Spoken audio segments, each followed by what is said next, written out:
కొన్నిసార్లు కొంతమంది వ్యక్తులు ఏం మాట్లాడుతున్నారో వారికి అర్థం కావట్లేదు, వారి పార్టీ నాయకులకు అర్థం కావట్లేదు.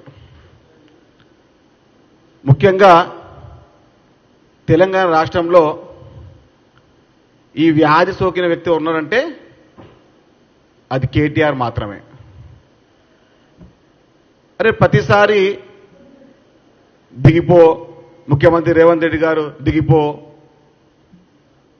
గత 3 ఏళ్ల కింద కేసీఆర్ని దిగిపోమన్నాడు అనుకుంటున్నాడు ఈ కేటీఆర్ గారు. మిమ్మల్ని దింపింది తెలంగాణ రాష్ట్ర ప్రజలు, ముఖ్యమంత్రి రేవంత్ రెడ్డి గారు అని మర్చిపోతున్నారా? అమాంతం వచ్చినటువంటి వ్యవస్థ కాదు ముఖ్యమంత్రి సీట్ ఇది. ముందు మీ నాన్నని అడగండి, కల్వకుంట్ల చంద్రశేఖరరావు గారిని అడగండి. కల్వకుంట్ల తారక రామారావు గారు నాన్న దిగిపో, నాన్న దిగిపో అని చెప్పి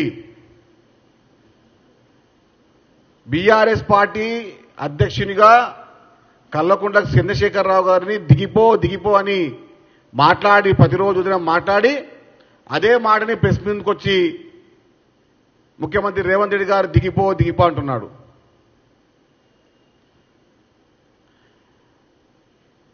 తెలంగాణ రాష్ట్ర ప్రజలు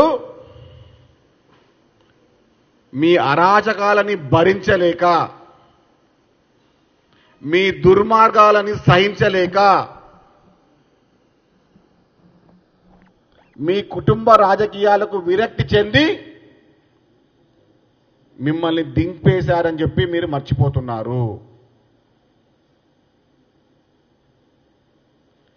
10 ఏళ్లు ఫామ్ హౌస్ లో కూర్చొని ఉన్నందుకే కల్వకుంట్ల చంద్రశేఖరరావు గారికి 10 ఏళ్లు ముఖ్యమంత్రి పదవి ఇచ్చిన తెలంగాణ ప్రజలు,